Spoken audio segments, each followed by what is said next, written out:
हिंद। आपका स्वागत है ऑल सब्जेक्ट स्टडी अड्डा में। आप लोग बहुत अच्छे से अपना तैयारी में लगे होंगे और तैयारी कर भी रहे होंगे। आज जो है आपको 5 + √3 एक अपरिमेय संख्या सिद्ध करके बता रहे हैं बड़ा इजी ढंग से। आप इसे ध्यान से देखेंगे और समझेंगे, आपको बहुत अच्छा लगेगा, हमको विश्वास है। ध्यान से देखिएगा। सबसे पहले यहां पर हल लिखेंगे। हल तो यहां पर देखिएगा 5 + √3 एक अपरिमेय संख्या है। इसको देखिएगा, परिमेय संख्या है यानी अपरिमेय संख्या है, परिमेय संख्या नहीं मानेंगे। देखिएगा कैसे बनाएंगे। क्या देखिएगा, मान लिया कि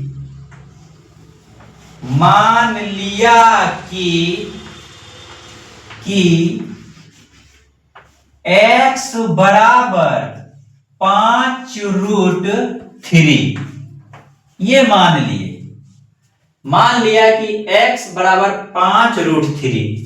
ये एक तरफ LHS, दूसरा तरफ RHS, बायां पक्ष दायां पक्ष, ये दो तरफ हो गया। अब जो है दोनों तरफ वर्ग करेंगे, लिखेंगे दोनों तरफ या और वर्ग करने पर, दोनों तरफ या और लिखे, दोनों तरफ वर्ग करने पर दोनों तरफ वर्ग करेंगे। पहला तरफ मेरा है x और दूसरा तरफ है अंक। देखिएगा, ये x एक तरफ है, इसका वर्ग, ये 5 + √3 का होल स्क्वायर। अब ध्यान से देखिएगा, यहां पर मेरा इधर है x, तो x गुना x स्क्वायर, ये कर लिए। इधर है 5 बिना रूट का है, इधर √3 रूट का है, इसको मान लेंगे a + b। इसको लिखेंगे a का स्क्वायर यानी 5 का स्क्वायर प्लस √5 का whole square plus 2ab। a का मान 5 और b का मान है √3। इसको दे दी। अब देखिएगा, या x² बराबर, ये बराबर किसी संख्या पर अगर जी 2 पावर रहे, 2 की घात रहे, वह संख्या कहता है हमको 2 बार गुना करो, यानी 5 गुना 5 करेंगे तो 25 प्लस √5 गुना 5 कहे तो 5 लिख दीजिएगा, √7 गुना 7 कहे 7 लिख दिया। क्यों? √5 गुना 5 करेंगे तो आपका 25 का वर्गमूल 5 होगा, यानी 2 बार गुना करने पर रूट में रहेगा तो वही हम उतार लेंगे। तो √5 गुना 5 क्या हो जाएगा? 5 प्लस 2 गुना 5 करेंगे, 2 × 5 = 10 और √3। अब ध्यान से देखिएगा, यहां पर या इसका चिन्ह देना नहीं भूलेंगे क्योंकि बीच में बराबर है। x² बराबर 25 और 5 कितना हो गया? 30। प्लस ये जुटेगा नहीं, ये गुना के रूप में है, ये उतर जाएगा √3। अब देखिएगा, यहाँ 30 प्लस 10 √3 है, ये आपस में जुटेगा नहीं। अब देखिए क्या करते हैं, अब कुछ नहीं होगा। अब देखिएगा x का मान निकाल रहे हैं। x बराबर ये 30 प्लस 10 √3।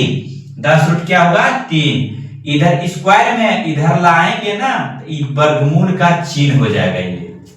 अब देखिए यहां पर ये कंडीशन आ गया, x का मान कितना आ गया? इतना। अब इसका मान जो है पूरा वर्गमूल नहीं होगा, इसलिए लिख देंगे। अब यहां से आगे नहीं जाएगा, इसलिए लिख देंगे। इसलिए क्या दिया हुआ है? 5 + √3 एक अपरिमेय संख्या है। अपरिमेय संख्या है।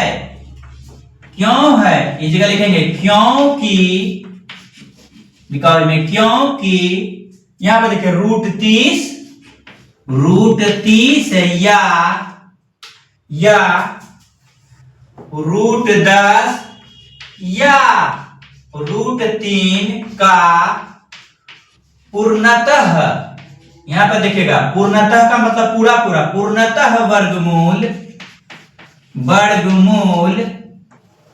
नहीं होगा, नहीं होगा, नहीं होगा। यहां पर लिख देंगे प्रूव्ड हो गया। आपको बड़ी इजी ढंग से बताएं, शायद आपको बहुत अच्छा लगा होगा। चाहे किसी भी प्रकार का इस टाइप का आपको प्रॉब्लम रहे, समस्या रहे, और परिमेय संख्या सिद्ध करने के लिए सेम इसी प्रकार बनाइएगा। उसकी परिभाषा हम बोल देते हैं एक बार, परिमेय संख्या किसे कहते हैं और अपरिमेय संख्या किसे कहते हैं। परिमेय संख्या उसे कहते हैं जिसे P/Q के रूप में लिखा जा सके। परिमेय संख्या उसे कहते हैं जिसे P/Q के रूप में लिखा जा सके, यानी P/Q के रूप में हम लिखेंगे तो इसी को कहेंगे परिमेय संख्या। इसी को क्या बोलेंगे? परिमेय संख्या। अब अपरिमेय संख्या किसे कहते हैं? जिस संख्या को P/Q के रूप में नहीं लिख सकते हैं उसे अपरिमेय संख्या कहते हैं। ये परिभाषा सब ट्यूटर में बताते हैं, लेकिन अगला एक परिभाषा और है, वो है क्या? अपरिमेय संख्या किसे कहते हैं? जिस संख्या का पूरा पूरा वर्गमूल या तो घनमूल नहीं प्राप्त हो सके, पूरा पूरा दशमलव में आए, उसे अपरिमेय संख्या कहते हैं। आप जानते हैं √3 एक अपरिमेय संख्या है। √3 एक अपरिमेय संख्या है। देखते हैं एग्जांपल में, ऑब्जेक्टिव में आता है √3 कैसी संख्या है? अपरिमेय संख्या। √5 एक कैसी संख्या है? अपरिमेय संख्या। √16 एक कैसी संख्या है? ये परिमेय संख्या, क्योंकि इसका पूरा पूरा वर्गमूल निकल जाता है। आपको इस टाइप का किसी भी प्रकार का सवाल रहे, आप सेम इसी प्रकार से बनाइएगा।